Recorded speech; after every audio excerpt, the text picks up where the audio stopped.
वालेकुम। मेरा नाम सैयद वकार हुसैन शाह है और मैं आपको अपने यूट्यूब चैनल वकार वेल विशर में खुश आमदीद कहता हूँ और अपनी क्लास का आगाज़ सूरह आले इमरान की आयत नंबर 122 से लेकर 124 तक करते हैं। तर्जमा। जब तुम्हारी दो जमातें पस्त हिम्मती का इरादा कर चुकी थी, अल्लाह ताला उनका वली और मददगार है और उसी की पाक ज़ात पर मोमिनों को भरोसा रखना चाहिए। जंगे बदर में अल्लाह ताला ने ऐन उस वक़्त तुम्हारी मदद फरमाई थी जबकि तुम नहायत गिरी हुई हालत में थे, इसलिए अल्लाह ही से डरो, ना किसी और से, ताकि तुम शुक्रगुजारी की तौफीक हो। और ये कि शुक्रगुजारी बाइस नुसरत व इमदाद हो। जब आप मोमिनों को तसल्ली दे रहे थे, क्या आसमान से 3000 फरिश्ते उतार कर अल्लाह ताला का तुम्हारी मदद करना तुम्हें काफ़ी ना होगा? सदक़ल्लाहुल अज़ीम। प्यारे बच्चों, आज की क्लास में एक्सरसाइज 8.1 क्वेश्चन नंबर 7 के ए पार्ट को सॉल्व करेंगे। तो वीडियो को शुरू करने से पहले कमेंट सेक्शन में लाजमी बताएं कि आप हमारी वीडियो कहाँ से देख रहे हैं और आप किस कॉलेज में पढ़ते हैं। तो चलते हैं अपने क्वेश्चन की जानिब। कंसेंट्रिक सर्कल, दो circle having the same centre but different radii. यानी अभी जितने भी सर्कल हैं इन सब का जो सेंटर है वो सी है, लेकिन जो रेड सर्कल है इसका रेडियस R1 है, ग्रीन का जो रेडियस है वो R2 है और जो ब्लैक सर्कल है उसका जो रेडियस है वो R3 है। लेकिन इन सब में जो कॉमन क्या है कि इन सब सर्कल का जो सेंटर पॉइंट है वो क्या है? सेम है। 7. Find an equation of circle that is concentric to the circle. यानी ये आपके पास ये जो C1 मैंने लिखा हुआ, ये आपके पास एक इनर सर्कल है और ये जो C2 है ये आपके पास एक आउटर सर्कल है और ये कंसेंट्रिक सर्कल इसलिए है कि जो इनका सेंटर है वो दोनों का सेम है। उसने कहा है कि ये इक्वेशन कंसेंट्रिक बना रही है सेकंड इक्वेशन की, और एक और कंडीशन दी हुई है, जो सेकंड सर्कल है आपके पास वो टेंजेंट बना रहा है एट वाई एक्सिस पे। अगर वो टेंजेंट टू वाई एक्सिस होगा तो इसका मतलब उसकी जो वैल्यू हो जाएगी यानी x इज इक्वल टू 0 हो जाएगी। तो सबसे पहले हम सर्कल 1 की क्वेश्चन से स्टार्ट करते हैं। यानी सर्कल 1 उसने हमें जो दिया था वो ये था कि 2x स्क्वायर प्लस 2y का square plus 16x minus 7y। अगर मैं इसको एक कंपेयर करता हूँ जनरल इक्वेशन के साथ, यानी x का स्क्वायर y का square plus 2gx plus 2fy plus c। अब आपके पास देखें यहाँ एक्स स्क्वायर का कोफिशिएंट क्या है? 1 है, लेकिन यहाँ पे 2 है। सबसे पहले हम इसको सिंपल करते हैं। ये आ जाएगा 2x square divided by 2, 2y का square divided by 2 plus 16x divided by 2 minus 7 divided by 2y equal to 0। ये कैंसिल हो जाएगा। ये आ जाएगा x का स्क्वायर y का square plus 8x minus 7 by 2 y equal to 0। अब इसको अगर हम इसकी जनरल इक्वेशन के साथ कंपेयर करें तो इसका मतलब ये हो जाएगा कि यहाँ पे 2g है और यहाँ पे 8 है x का फैक्टर।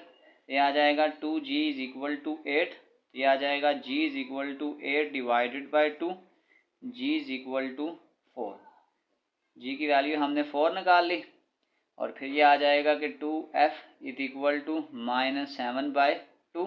इस 2 को इधर मल्टीप्लाई कर दें, आ जाएगा f is equal to minus 2 2 जार 4, तो आ जाएगा f is equal to minus 7 by 4। ये हमने 7 की वैल्यू f की भी निकाल ली और जो c कांस्टेंट है इस तरफ कोई नहीं है तो इसकी जगह आ जाएगा 0। अब आपके पास जो सेंटर होता है वो आपके पास होता है माइनस g कामा f। तो अगर हम यूँ लिख दें कि centre of C1 and C2 is same because of concentric circle, because of concentric circle कि जो कंसेंट्रिक सर्कल होते हैं जो उनका सेंटर पॉइंट होता है वो सेम होता है। तो इसका मतलब हम लिख सकते हैं कि माइनस जी कामा माइनस एफ, तो वो आपके पास आ जाएगा सेंटर माइनस जी यानी कि minus 4 minus into minus 7 by 4। तो इसका जो आंसर आपके पास आ जाएगा सेंटर का वो आपके पास आ जाएगा -4 और माइनस माइनस प्लस 7 बाई 4।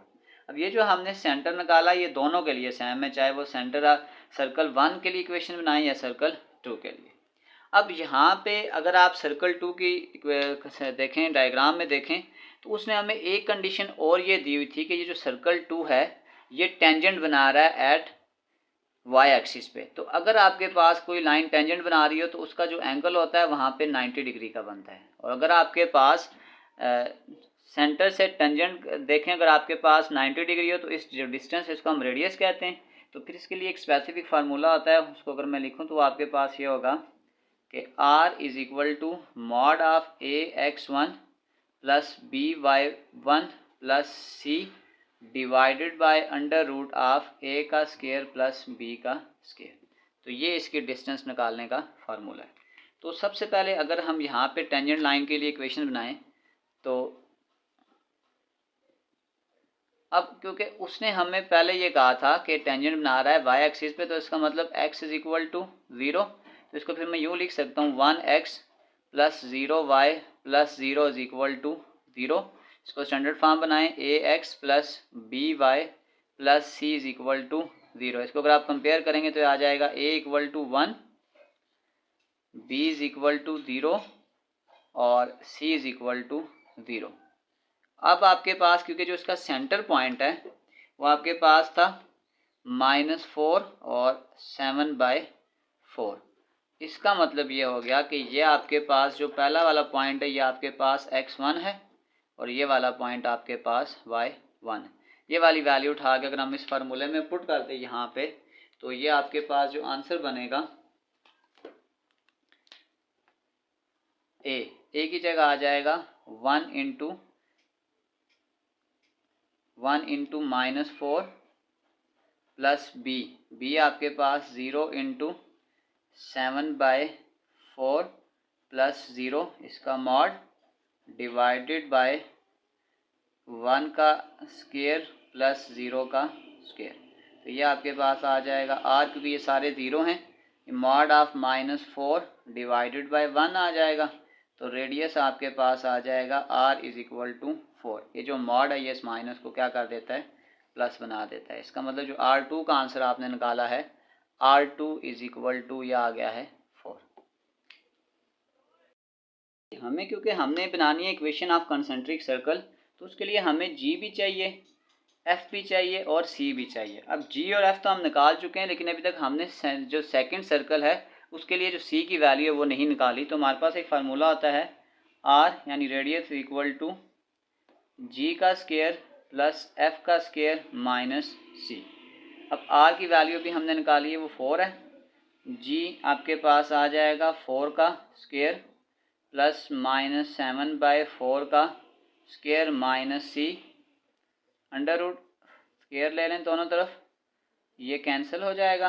4 का स्केयर 16, ये आ जाएगा 16 प्लस 49/16 माइनस c। इस c को तो शिफ्ट करें और इस 16 को तो ले जाएं। 16 प्लस 49/16 माइनस 16, ये इसके साथ कैंसिल हो जाएगा।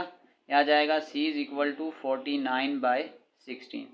यानी जो अब हमने c की वैल्यू हमने निकालनी थी हमने वो भी निकाल ली है। अब तीनों इक्वेशन को अपनी हम मैन इक्वेशन में पुट करते हैं और वहाँ से इक्वेशन ऑफ कंसेंट्रिक सर्कल निकाल लेते हैं। ये पुट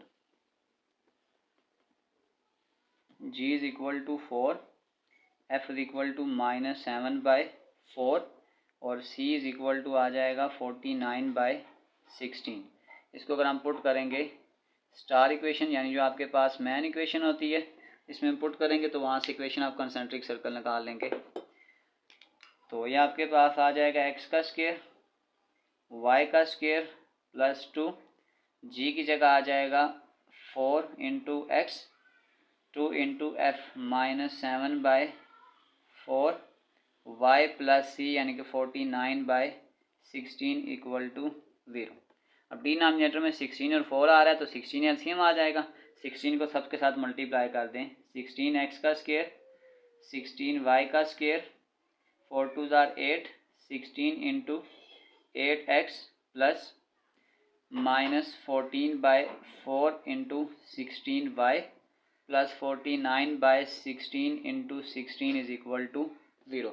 अब आप सिंपल इनको मल्टीप्लाई कर दें, यह आ जाएगा 16x का स्केयर प्लस 16y का स्केयर प्लस 16 को 8 से मल्टीप्लाई कर दें तो यह आ जाएगा 128x और फिर यह आ जाएगा 4 4 ज़ार 16, 14 मल्टीप्लाई 4 ये आ जाएगा -56y, ये इसके साथ कैंसिल, प्लस 49 इक्वल टू 0। तो ये आपके पास रिक्वायर्ड इक्वेशन ऑफ सर्कल है, रिक्वायर्ड इक्वेशन ऑफ C2, और ये हमारे पास इसका फाइनल आंसर है। इसी के साथ क्वेश्चन नंबर 7 का पार्ट ए कंप्लीट सॉल्व हो चुका है। आखिर में मैं एक प्ले लिस्ट लगा दूंगा, उस प्ले लिस्ट में जाकर आप किसी भी वीडियो को विजिट करना चाहें तो आसानी से विजिट कर सकते हैं। आखिर में एक छोटा सा मैसेज अपने देखने और सुनने वालों के लिए, अगर इस बार अल्लाह ताला तुम्हें संभाल ले तो वापस उस चीज़ की तरफ मत जाना जिसने तुम्हें तबाह किया हो। प्यारे बच्चों, अपना बहुत सारा ख्याल रखें, मिलते हैं अगली वीडियो में, तब तक के लिए अल्लाह हाफिज़।